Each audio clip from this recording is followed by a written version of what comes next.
মেঘকে এমনিতে আমরা সাদা রঙের দেখি, কিন্তু মেঘের বুকে জল জমলেই মেঘের রং কালো হয়ে যায় আমাদের চোখে।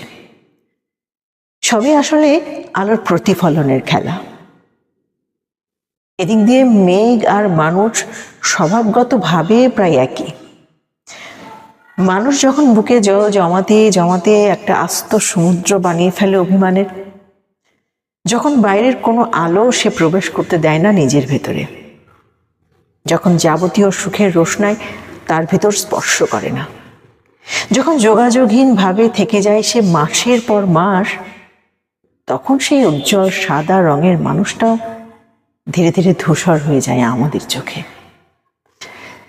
মেঘের সাথে এসব মানুষের তফাৎ বলতে শুধু একটুকু, মেঘ নির্দিষ্ট সময় পর জল ঝরিয়ে দিতে জানে পৃথিবীর বুকে, তাই তার রং আবার সাদা হয়ে যায়।